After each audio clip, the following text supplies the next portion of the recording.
Okay, let's go ahead and get started. Hi, this is Nalini Elkins with Industry Network Technology Council.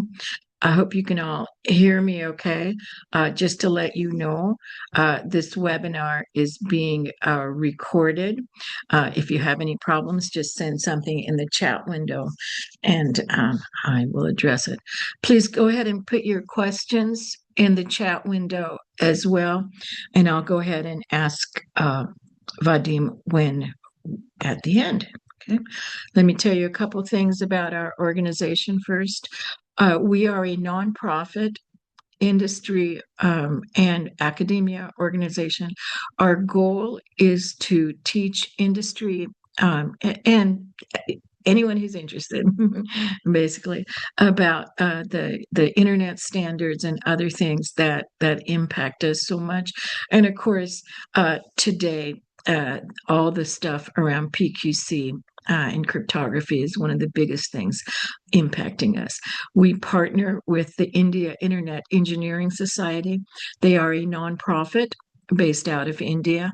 Their goal is to expand the capacity for Indian folks to join the IETF, and therefore, whatever learning they can get in this arena, that is very good. We've done a bunch of series in this for INTC before. We've gotten some grants both from Aaron and APNIC, the Internet Registries. We focused quite a bit on IPv6 deployment, aiming it at enterprises. We've done webinars in security, intro to that sort of thing. Our just previous session was about new work at the IETF, and this time we are doing quantum. And so we've had two sessions now, introducing you and ideally making it so that you can learn, have an understanding of some of the terms Vadim will talk about. We'll skip past this quickly. I've done a bunch of things in tech and various. Let's talk a little bit about Vadim. He's at IBM Research. And of course, the reason that we're talking to him so much is that some of the foundational things, the algorithms for cryptography that were accepted by NIST are, of course, MLChem and MLDSA, of which he was one of the co-authors. So without further ado, let's hear from Vadim. I'm going to stop sharing.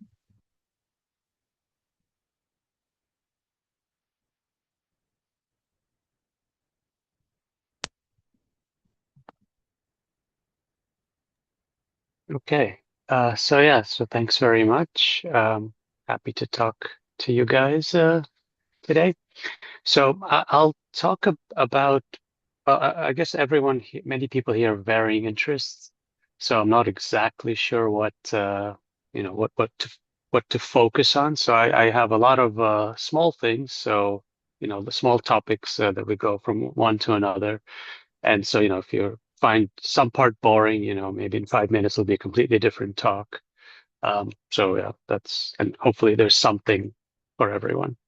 So just the definition of it, let's start with just definition of cryptography, right? So just to spend 2 minutes on it. So it allows for secure communication in the presence of malicious parties, right? So, and of course, the security of cryptography does rely a little bit on, how much power an adversary has. So if he has a basic computer or a supercomputer, right, it should make some difference. But, if cryptography is designed properly, then a large increase in the adversary's computing power will require only a small increase in the key size. So, so the best we could hope for example, is that if the adversary's computing power, goes up by a factor of 2, then we only need 1 extra bit in the key, right? Because the key size also doubles with 1 extra bit.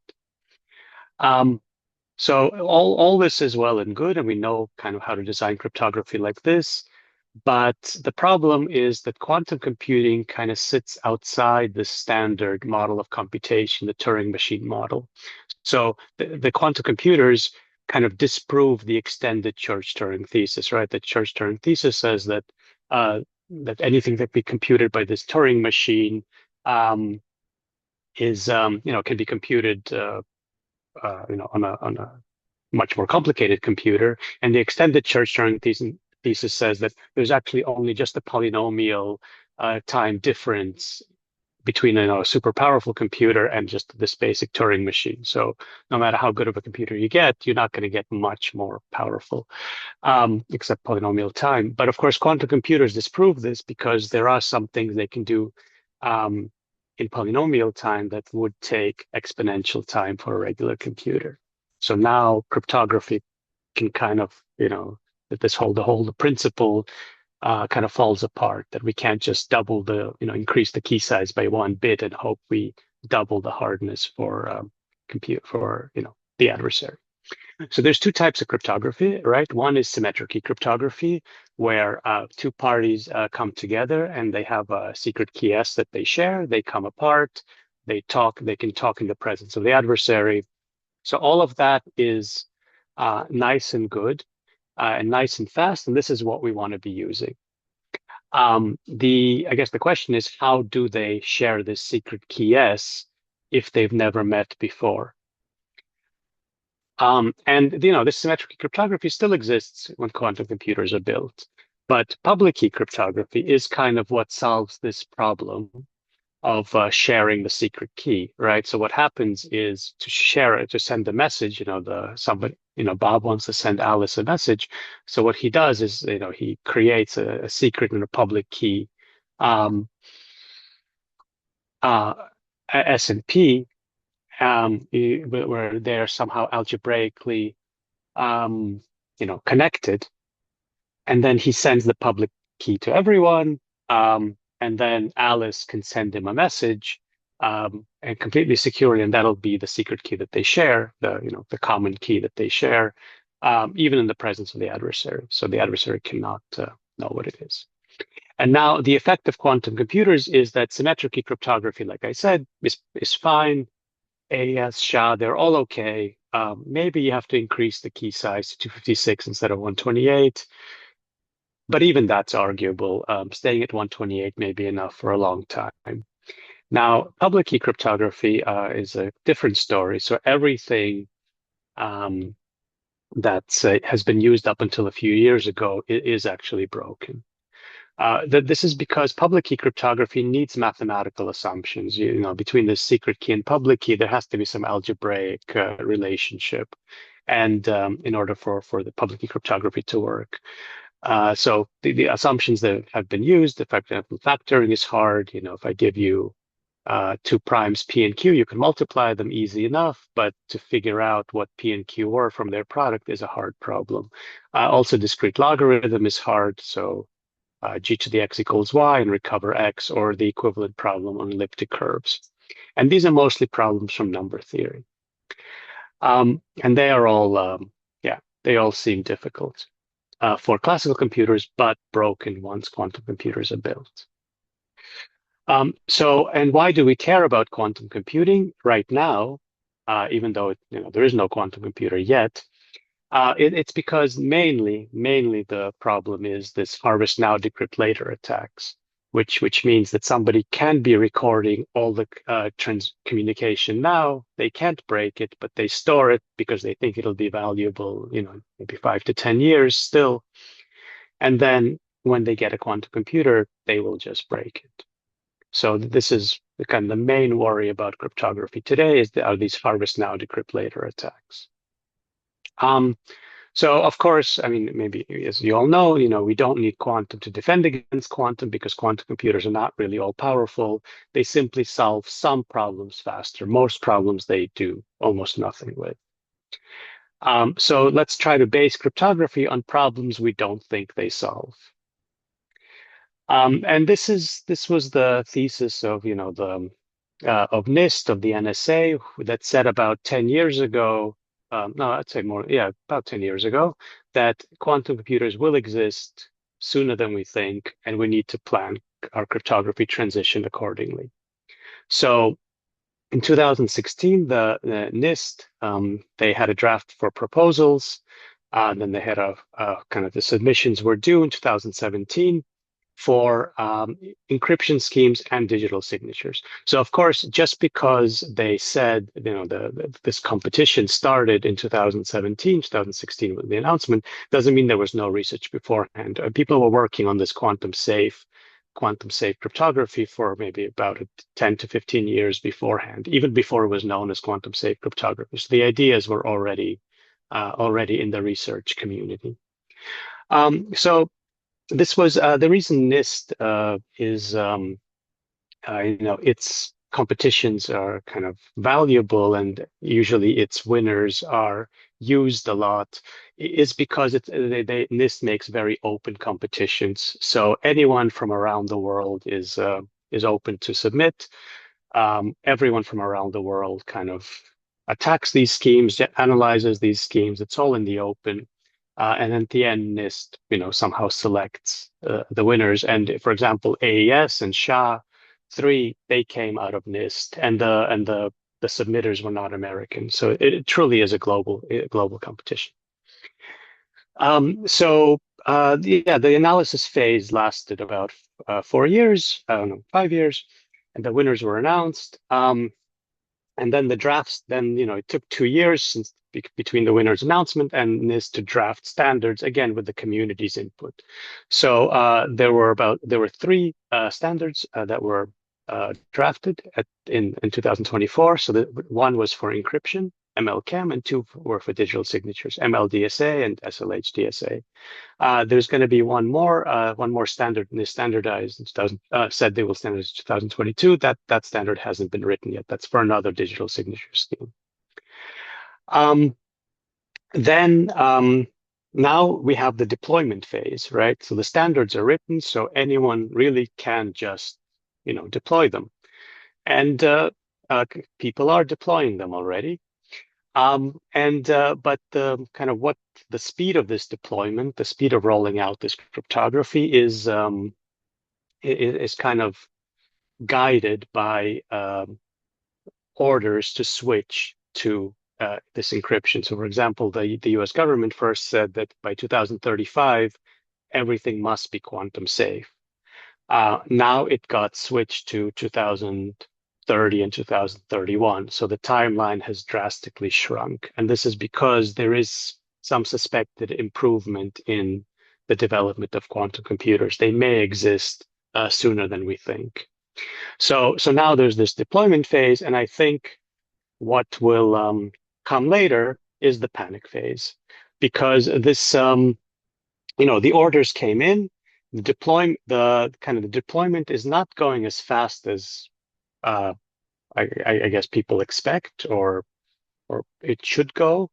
And I think that we will reach a point when it's about maybe a year or half a year before the deadlines, and people will realize it's actually a bit harder to switch than people think. Sometimes whole systems have to be redesigned. You have to find the old cryptography to rip it out. And I think if one doesn't prepare, this could be a problem. So this could be a very interesting time, in my opinion, like 2030s, when it comes to transitioning. And now just a small advertisement of like what our group does, our research group at IBM Research does.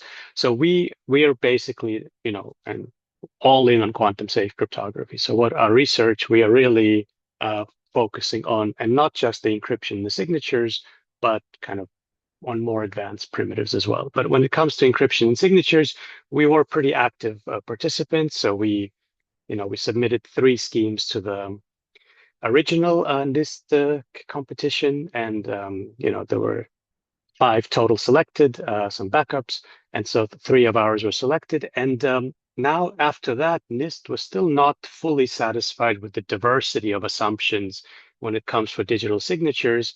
And so they asked, almost as soon as the first competition ended, they asked for additional digital signatures. And so our group, and I'm not involved in any of these 4, so I was involved in the other 3, but nothing here. But our group, submitted 4 schemes. And there were, again, a lot of digital signatures submitted, 50 again.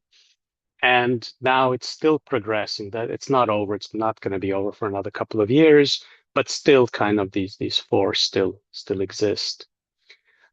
So yeah, so we do build these quantum safe. So we are, like I said, we're all in on this quantum safe transition in our research group at IBM. And now, of course, I would say that research-wise, encryption signatures, let's say we know we can do it. So the interesting problem is, what about transitioning more complex protocols? So for simple protocols, for example, like TLS, you have encryption, you have signatures, and when I say classic, I mean like the RSA, just the classical something like that. The found. Um, so you have discrete log based ones, you have elliptic curve based ones, you have factoring based ones. Well, transition them to encryption and signatures that are quantum safe. So you have MLChem and MLDSA. These are the new standards. So there's not much there to do. You just transition and it'll work, right? It'll be, I mean, the efficiency wise, maybe it'll be a little different, but it'll work. And these standards, especially MLChem, is already used in many standards, So for the browsers, network providers, OSs, messengers, they already use these NIST standards. And but when thinking about more advanced schemes, things get a little more murky, right? Because more advanced schemes may use much more advanced foundational primitives. So they could use some blind signatures, anonymous credentials. If you don't know what they are, don't worry about it. It's not going to come in anywhere. I'm just saying this is something more advanced than just signature scheme and encryption. And they're all somehow, there's some interface. They interface with each other, and there's some rich algebraic structure that makes everything work nicely together. And if you try to do that quantum safe, transition this, and you say, well, we can build a quantum safe signature scheme, we can build quantum safe encryption. Maybe they don't interact so nicely with each other, but okay, maybe we can make it work. What about a quantum safe OPRF? That's much less efficient. Quantum safe anonymous encryption, also less efficient. The way they interact together maybe doesn't even make sense. And this can become much, much less efficient. And to the point where in real life, people may not want to use them at all. And so, and this inefficiency kind of multiplies the more primitives you try to get to interact together. So you can't just say, oh, we have this more complicated scheme, and well, we're just going to plug in quantum safe primitives into it. That's not going to work. This is going to be a big part of this panic phase that I was alluding to earlier. That like you can't just. This is not a plug and play transition. So what one should do, and at least I think how one should transition, is as follows. So our goal. Our goal as a community, as a research group, whatever, is to create cryptography that gets used. So let's sort of accept that. And the constraint that we found when talking to other to people who actually deploy cryptography is that no one wants to use more cryptography than is needed, right? So they want to be just kind of secure enough, because adding cryptography can, if you add more complicated cryptography, you add a lot of, it has a monetary cost. You add a lot of transmission, you add a lot, you can add complexity, and people, do not want to implement that if they don't need to. So, and the fact is that quantum safe cryptography is generally less efficient than classical cryptography based on elliptic curves. And so the obvious conclusion is, well, for now, let's only use quantum safe cryptography where and when necessary. So if someone says, look, I need to transition to quantum safe cryptography, what should I do?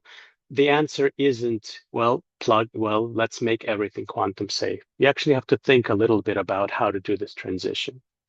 So, and for this, you have to understand that there is roughly two types of cryptographic building blocks. You can divide all the building blocks into, let's say, roughly two areas. So one deals with encryption, and one is with authentication. So that's secrecy and authentication. So secrecy, like I said, needs to be secure now against future decryption. So you have to transition now. Okay. Whereas authentication, well, it just needs to be secure when when you're doing this authentication. So it doesn't have to be I don't need to change my authentication scheme to be quantum safe if there's no quantum computer right now. Okay, so with this understanding, now there's a timeline, right? So let's say we have now, and now we don't have a quantum computer. So I would say quantum safe authentication is not needed. Then there will come a point when quantum computers break cryptography. So they break factoring, they break discrete log. And at this point, you will need quantum safe authentication, but maybe it's not needed everywhere. Maybe if quantum safe authentication is kind of this online interactive thing where I have to authenticate myself to you send me a request and I have to authenticate myself to you within 1 second. And the quantum computers they cannot break factoring in 1 second. They take some days. Well, then maybe quantum safe authentication is not needed everywhere yet. But then there will come a point on the timeline when quantum computers can break classical cryptography in seconds, and then, well, you need quantum safe everywhere. But in the meantime, the way you transition is the following. So now we have classical protocols, and then we should switch to protocols that are just secure against future decryption. So all the encryption is done uses MLChem or whatever else you need to secure your secure against the future, against these harvesting attacks. And then only once we're getting close to, and then of course some schemes should be fully quantum safe. And then once we get to where quantum computers are good enough to just break everything in seconds, then okay, you have to be fully quantum safe. So the point of this is to say that, well, if someone says, I want to transition to quantum safe, the answer is not like, well, let's transition everything to quantum safe. You can do it in steps and do the most important steps first. So just to recap, how to design a system for the quantum safe future is one, understand what needs to be quantum safe now versus later. So encryption, quantum safe now. Authentication, digital signatures, not yet. Then you design an efficient, fully quantum safe equivalent system, saying in the future, in the long future, this is what the system will look like. Right? This is what I will need. But then you don't have to instantiate it right away. Just then you instantiate it with the quantum safe components that need to be quantum safe now. But then when you need to transition to fully quantum safe, there you can actually do plug and play. So basically right now our systems are not plug and play compatible with quantum safe components. So we want to design them so that they are. We don't have to instantiate them yet, but design them so that they are. That's step number 2. And then once you really need every component to be quantum safe, or once you need certain components to be quantum safe, you can plug in quantum safe components there. So this is how I believe, and I think a lot of the people we work with believe that this is how they want their systems designed for the quantum safe future. Okay, so like just an example, I have nothing to do with this, but like even basic things like certificate chains are being changed the way they're done, right? So now if you have a root certificate, he signs another certificate, and that person signs another certificate, and all the signatures are kind of given out one by one. But a quantum safe digital signature is already 3 kilobytes. And if you have to kind of chain a few of them together, now you get 12 kilobytes pretty easily if it's like 4 of them or something like this. So this is kind of untenable. So even for something so basic as certificate chains, people said, no, let's change to Merkle tree certificates. And there's an IETF, I think it's IETF kind of proposal going around, and this is what's going to be used. And basically there, all the certificates get put into a trusted hash value, And now you can, sign 1 million certificates with just 32 bytes per level. So that's, I guess, 32 times whatever log of 1,000,000, 20 is. So that's already much cheaper. So basically the different characteristic of quantum safe cryptography already forced people to redesign, something even so basic as a certificate chain, because they said this is, quantum safe. We have to redo it. And for now, that's this trusted hash value. I don't know if it gets signed, but it can get signed using non-quantum safe things or maybe a hybrid. But then in the future, it's just going to be quantum safe. Okay, we're also working, for example, with Signal, the messenger, and there we're saying, okay, they have to at some point do digital signatures on the key setup, and then we say, okay, and Signal really told us, look, we're paying a lot of money for communication. Can we reduce it? So we said, okay, we're going to try to use the standards that really reduce the communication, and then we will even try to go into your specific protocol and see if we can make it, reduce it even more for the specific thing. And, hopefully we can standardize this outside of Signal, and also their private group management. The current scheme would be very inefficient with quantum safe components. So we had to rethink the protocol from the ground up. So I'm not saying Signal is going to implement any of this, but this is just, I'm saying even if you look at basic things like, certificate chains and, and things like Signal, which are very, centrally managed in some sense, where they can really do all the cryptography themselves, it's already kind of requires some, thinking to do the transition. So much more complicated systems would be even more complicated, especially if they're distributed, et cetera, et cetera.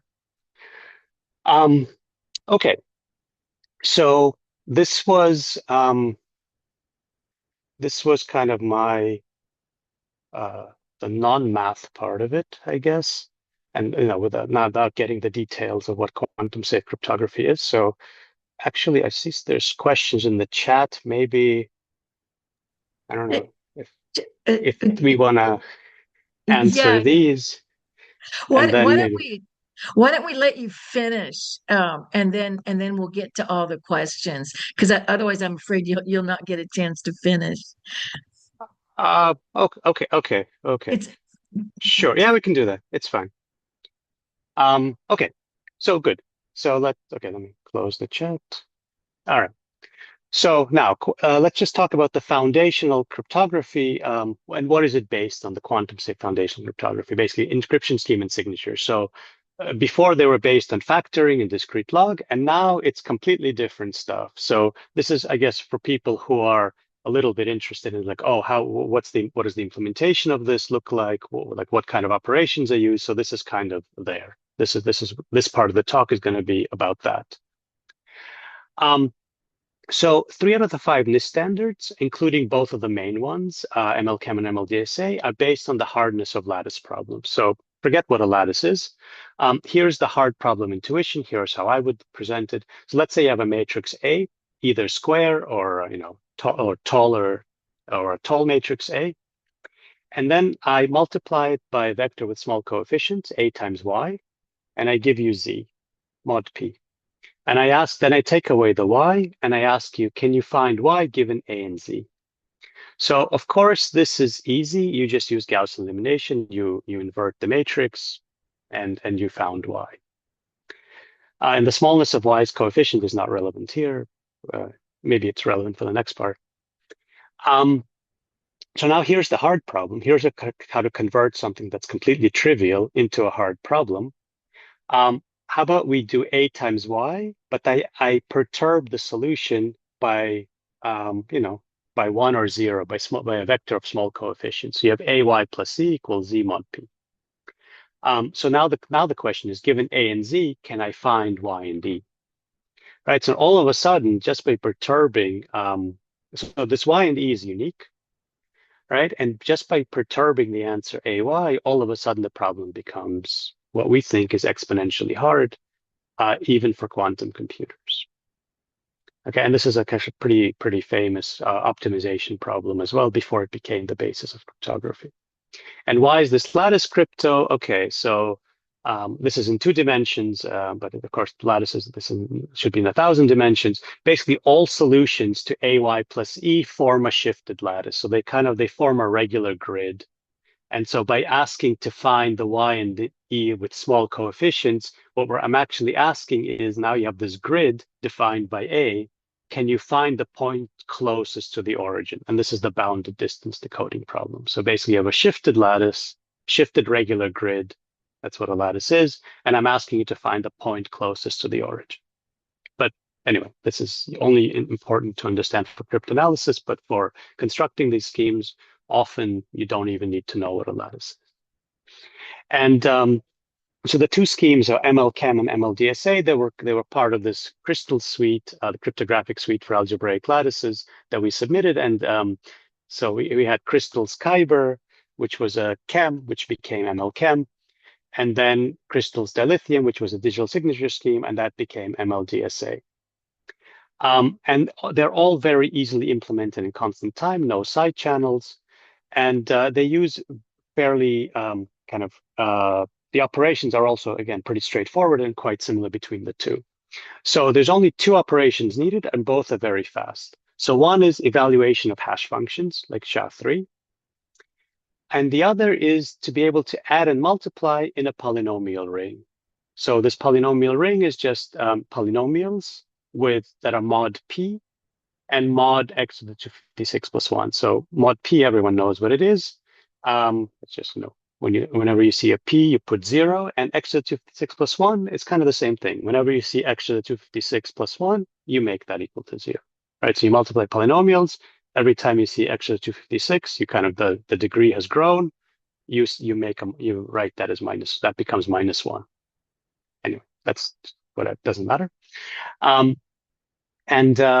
So for Kyber, for all security levels, Kyber has a P that's around 13 bits, and dilithium has a P that's around 23 bits. And to increase security, just do more of the same operations. So the exact same hardware software can be reused. So for example, if for RSA, if you're going to be doing, or for elliptic curves, if you're going to be changing your, changing your curve to something bigger with a bigger degree, you would have to change the mathematics of it. Whereas in these schemes, MLChem and LDSA, you just do more of the same operations. So all the hardware and software is exactly the same. So just as an example, here's a ring. We'll be using this example for a few things later on. So let's say this is the ring Z17x mod x to the 4th plus 1. So all elements are degree 3 polynomials, because everything with degree 4 x to the 4th is -1. And the Zi at integers mod 17.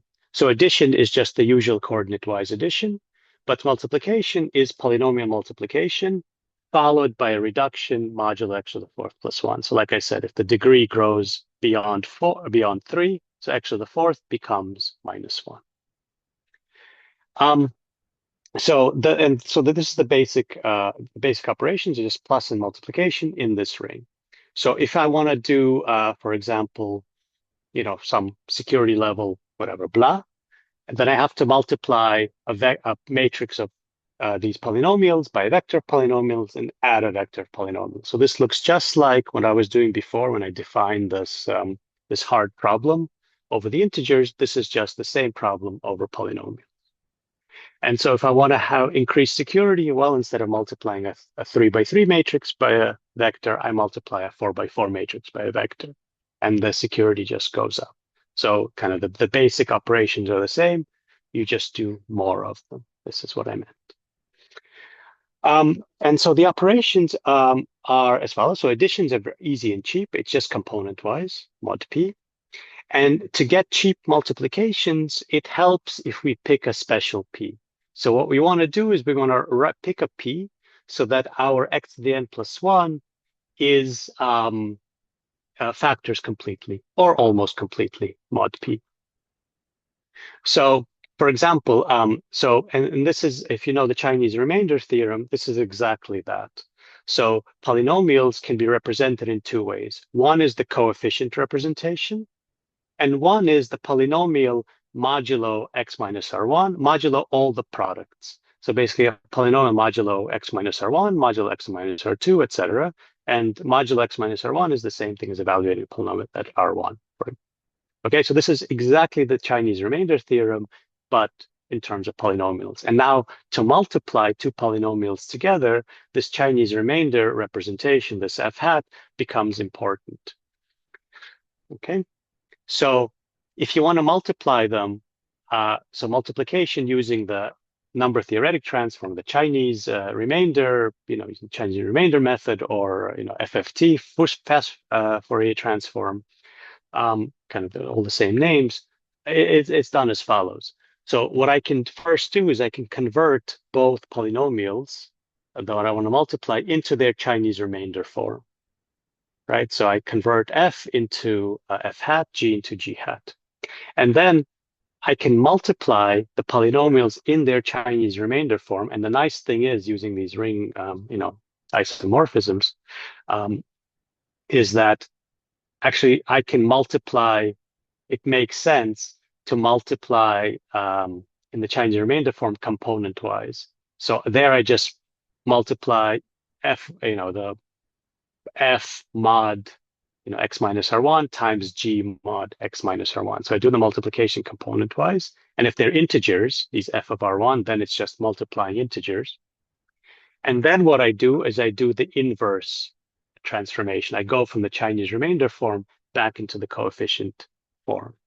So, step 3 is very efficient. Now, the actual multiplication is very efficient because I don't have to multiplication of polynomials. I would have to be like an n squared operation using the school book way.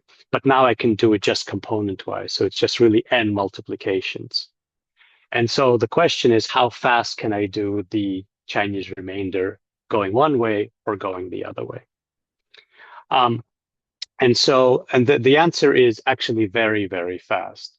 It's so fast that it turned out that actually the kind of the main efficiency block in his ML Chem, for example, was computations of SHA-3. So that was actually I would say, I think it was more expensive because we were so haphazard with our, oh yes, hash of this, hash of that, who cares? But it turns out that the multiplication was so fast that actually all these extra hashes that we had all over the place turned out to be the bottleneck. And so the reason it's so fast is, so here's an example. I'll just do it one way. So let's say we do mod x to the fourth plus 1. So we have x to the fourth plus 1. It factors into these 4 products. And I'll just show how to efficiently convert between the coefficient and the Chinese remainder representations. And this is the main part of polynomial multiplication. So here's how you do it. So let's say you want to do f, and polynomial, the coefficient representation is mod x to the fourth plus 1. So what I want to do is I'm going to split it up into 2 parts. The first part is f mod x squared minus 4. The second part is f mod x squared plus 4, because x squared minus 4 times x squared plus 4 is x to the fourth plus 1, mod 17. And if I can get this f11, then I can split that one into, whatever, f11 mod x minus 2, f11 mod x plus 2, and the same thing for the other part. So of course, f11 mod x minus 2 is f of 2, and f11 mod x plus 2 is f of minus 2. So it's basically this recursive decomposition that I would like to do. Okay, and then the same thing for the other side. Okay, so now the way it's done is very, very fast. So let's say we have this polynomial, whatever, and I want to compute this polynomial mod x to the fourth x squared minus 4, and this polynomial mod x squared plus 4. So remember, every x squared becomes minus 1. Every x squared becomes 4, right? So whenever I see x squared, I plug in 4. And so they would both become this. And then I would just reduce them, right? So, but the point is that this can be done with just, I just look at I just have to add, I can't point, I just have to add the components that are, are constants. So 1 and 3 times 4, and minus 4 and minus 5 times 4. So basically, when I reduce them to have from four coefficients to two coefficients, I just have to sum up. I just have to fold them and sum them up. And then I continue the same way as before. So I just have to basically plug in the x squared equals 4 into, and then I evaluate that and I just fold and sum up. And going backwards, I won't do it, but it's exactly the same thing. So the computation time, so the algorithm is very, very simple. And the computation time basically is if you have log n levels, we have n over 2 integer multiplications. This is multiplying by this, when I plugged in x squared equals 4, you have to do these multiplications, and then n additions per level. So basically you have, if you have log n levels and you have n over 2 multiplications and additions, you have a very efficient n log n algorithm. So so implementation for n equals 256, we had basically 6,000 cycles on a Haswell, and this Haswell, and the reason I did this is because that was the computer that was the processor that a lot of people evaluated their algorithms on back when during the NIST competition. And so the operation is actually very simple, and what encryption looks like is also very simple. So all we're doing is multiplying vectors by matrices. So it doesn't matter why it encrypts or decrypts, but key generation, you just generate a random matrix. You multiply A times S plus E, and to secret S and D, and you multiply AS plus E. So that's it. That's your public key, A and T. And then to encrypt, you basically are doing the same thing. You're generating a bunch of small polynomial vectors, and you're multiplying by A, and you're multiplying by T. So again, it's just vector matrix multiplication of these polynomials. Then you have a ciphertext, and decryption is again the same thing. You just do a vector inner product with itself, with the secret, sorry. And that's it. So that's what encryption looks like. There's a little bit of rounding and here and there, but the operations are these. Okay, and the signature scheme, it's a bit more involved, but it uses similar operations. At the base, it is similar operations. So the main thing about MLChem is that it's larger, but it's faster. So for example, if you have elliptic curve Diffie-Hellman, its public key and ciphertext size is 32 bytes for this is 128-bit security. For MLChem, it becomes 800 bytes and 768 bytes, but it's actually faster. So this is from a paper that I wasn't involved in from a while ago that basically computed not just the speed, but the average energy consumption of a PQ-TLS, of a TLS handshake. And it turns out that even though the signature scheme and the encryption scheme are much more, they're much bigger, the fact that the computation is so efficient, actually, like however you measure the energy, it's actually a bit less. So of course, this is not to say that it's actually better. No, a lot of times, communication is a problem. So people say, no, we don't want to transmit a kilobyte when we could have transmitted 32 bytes. This is much worse. And this is, the reason we use Merkle. Now people are going to use Merkle tree certificates instead of certificate chains. But the point is that actually it's not, at least computation-wise, it's not as horrible especially MLChem is not as horrible as, as one would think it could have been just based on the output size. And this is kind of all I wanted to say, and this does leave time for questions that hopefully I can answer. Great. So do you want to go through the chat, or I can go through and select? What are your thoughts? Maybe you go through it. And okay, well. Okay, so starting from the top. I mean, there's a bunch of questions around the whole efficiency and and seeing that whether the quantum safe cryptography is less efficient than classical or more. And I guess there's a couple of questions around it. One is like, well, what are we talking about, in terms of efficiency? Is it like transmit time over the wire, computing power, or what? Can you discuss that a little more? Yeah. Yeah, I guess this is similar to, I mean, this is related to what I said at the very end, right? So if we just look at encryption, it is actually more efficient if we just care about computational resources, like the computational power needed to do an encryption for a quantum safe versus classic like RSA or elliptic curve stuff. So if you don't care about anything except how much time it takes to create a ciphertext, then yeah, okay, quantum safe is actually better, and maybe even signatures there, it's about equal.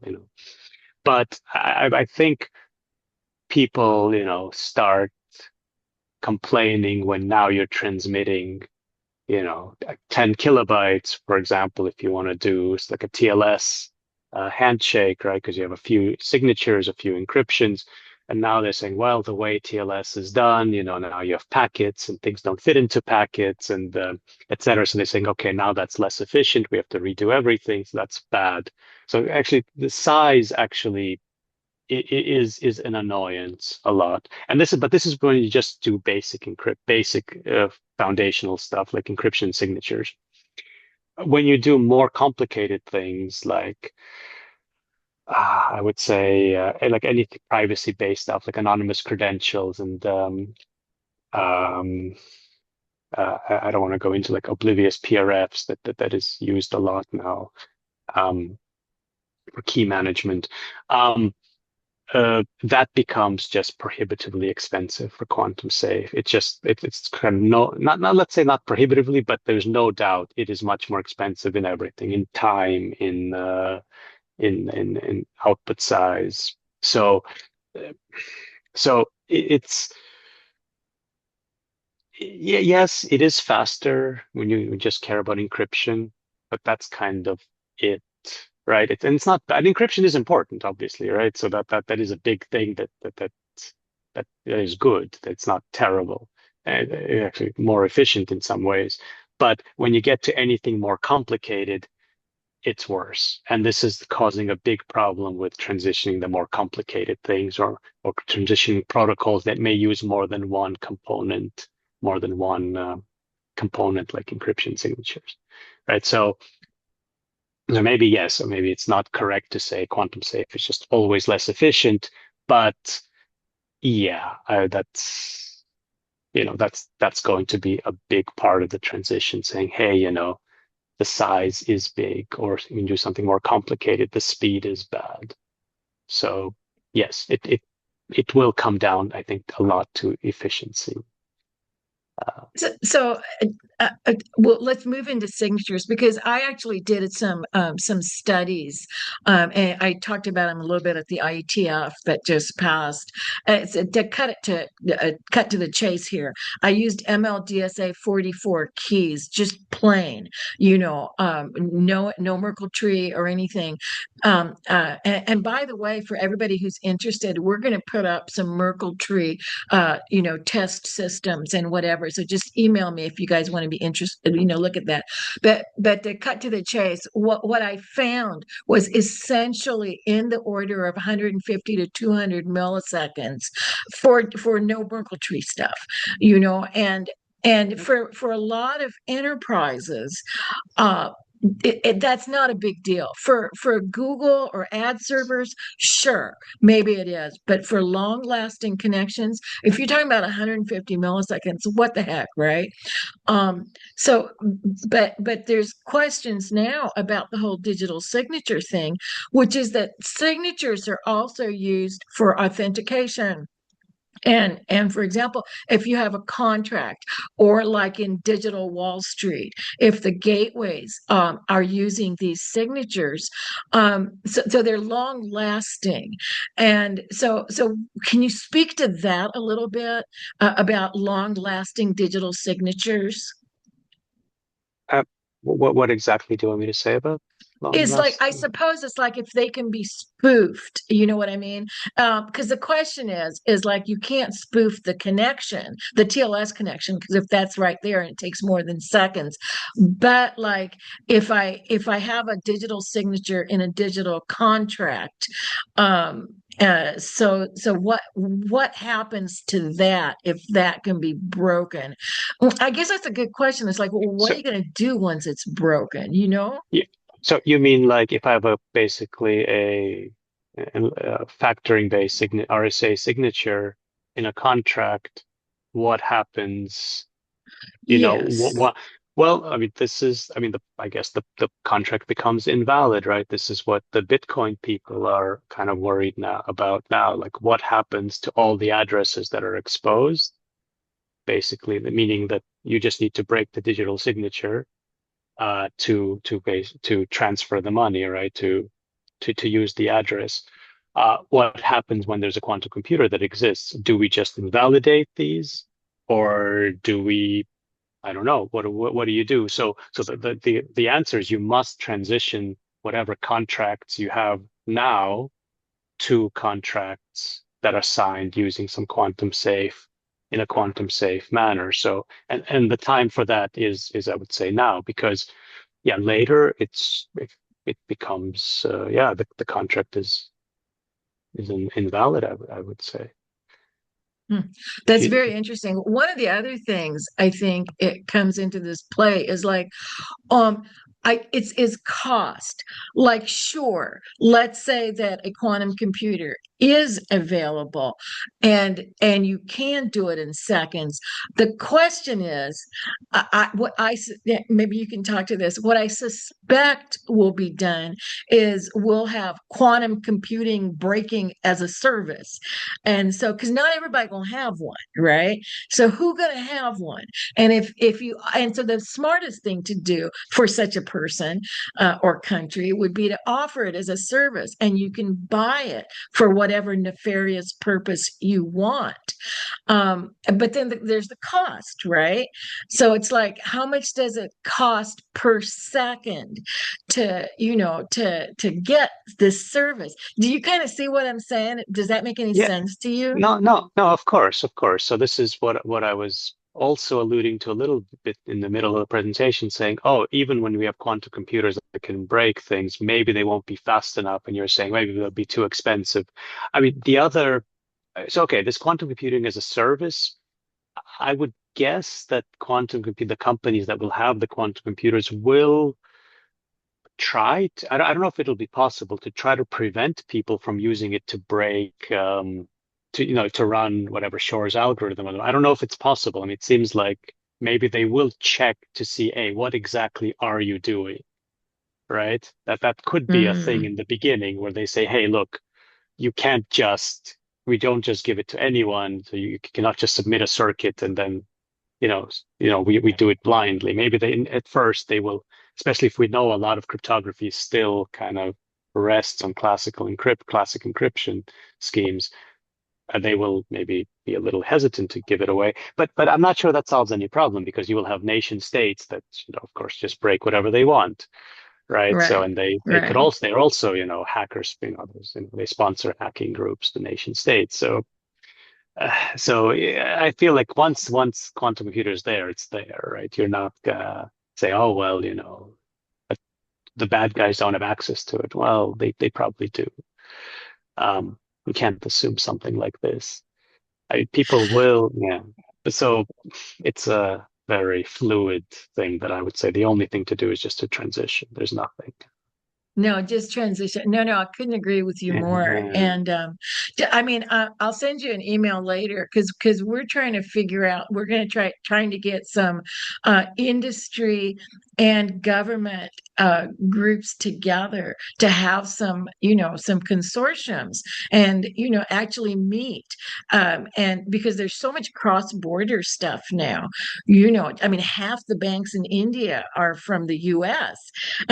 um, and so anyway, so I'll send you an email. So we'd love to have you participate. And to everybody who's on the call, send me a note if you want to be involved in some of those things. I mean, because we're really trying to help in this whole area to that's why we have this series, is to have more, to spread the knowledge and spread exactly what you need to do. And to that end, we're also going to be setting up some test systems that people get their hands on. If you want to help, just let me know. And to people who want recordings, unless I've pressed the wrong buttons, which could very well have happened, we will have a recording. But let me, if you can talk a little bit to zero knowledge proofs and quantum safety, that would be real good. I think that was a question that came in. Hmm. Yeah, so that's a very active topic. So there is already a lot of zero knowledge proofs that are already quantum safe by default. So for example, I mean, I'll say like these hash-based proofs that I think a company called Starkware, for example, that are pretty closely aligned with Ethereum, they work on, that was quantum safe by default, and they're very fast. I mean, the reason that they were using hash-based proofs is because they're very fast verification, and the quantum safety was kind of a little bonus that they got. Something that we're working on in our group a lot, and other people as well, is trying to get these quantum safe hash-based proofs, which are already quite good, make them even faster by changing the mathematical assumptions. For example, lattice-based assumptions, just like MLChem and MLDSA, and they to hope to get it even faster or even smaller for succinctness. So succinctness is also important. How big is your proof? So yeah, I think that there's nothing there that, if you have something that you have zero knowledge proofs now, well, the quantum safe ones, they won't be as short, because now you have some short ones, you can prove an arbitrary circuit with like three group elements, and three discrete log group elements. So which will not happen in the quantum safe world, but maybe, but that's okay. I don't think it's a big. It's one of these things that just will not exist when quantum computers are built. No, we'll have lattice. We'll have quantum safe zero knowledge proofs. It already exists, and maybe they'll be even better later. But Hmm. No, it's very interesting. You were talking a bit about things about a signal, and I know at the IETF people are doing. There's MLS, message layer security. I think that was based. I mean, way in the back. I think some of the folks from Signal, maybe Telegram, came in, but that's the protocol that's being standard, that has been standardized for messaging at the IETF. So that's very interesting to see. I don't recall if I don't know if Signal has switched. Do you know what I'm saying? Am I making sense to you about the question? I guess. so I don't know about MLS, but Signal is. I would say I only picked Signal because they're I would say very nice to work with, because they have the people implementing their protocols are also kind of understand cryptography very well, so we can talk to them. So it's easy to kind of communicate, here is the things we would like to change. Then they say their requirements because they understand cryptography. And um, so kind of working with them is really great. And that's kind of why like one of the reasons we do it. And of course their protocols that then get picked up. Um, so that's the reason. It's not like Signal is, there's, one cannot do it for some other protocol. You can, it's just, you have to then talk to the people who are working on those protocols too. And maybe they're not as cryptographically kind of inclined as the Signal people. Or Um, mature. So I wonder, do you work with ITF very much? Because I know we have a crypto forum research group. If not, I mean, I'd love to have you connect with those folks if that is of interest to you. we have people from IBM, from my research in Zurich, who do participate in IETF a lot. Whereas, Right. yeah, I personally do not. I'm more on the design part, and then yeah. But yeah, I mean, if something interesting happens, they kind of spread it around. They spread it around, yeah. But Sure, sure. Yeah, No, you can't do somehow, yeah, everything. No, you can't yeah. do everything. But I just wanted to make sure that you guys were participating, and because most of the folks on our board, including your brother, are IETFers. And that's kind of our community, and we want to get as many people, cross penetration, you know what I mean? Because we're doing the protocols, and we want to make sure we have the right people here. So boy, there's so many questions. So let me start. This is an interesting one. Yeah, I'm not quite sure I understand it. So let me just read it. Maybe you understand it. So suppose you have migrated old data from AES 128 to 256. Is there any way to verify that data is actually encrypted with AES 256 using ciphertext, or the only way is to use the log? Hmm. So, so, Hmm. so, so I guess firstly, like I would say migrating from AES 128 to 256 is a bit like why like migrating encrypted data. I don't think that really protects it, right? Because once it's encrypted using something weak, it's Yeah. it's there, right? Although Yeah. I'm not saying AES 128 is weak. AES 128 is probably going to be fine, as long as I'm alive at least. So that's again going from AES 128 to 56, or changing the hashing from whatever SHA-256 to SHA whatever 384 is not the most pressing thing to be doing now.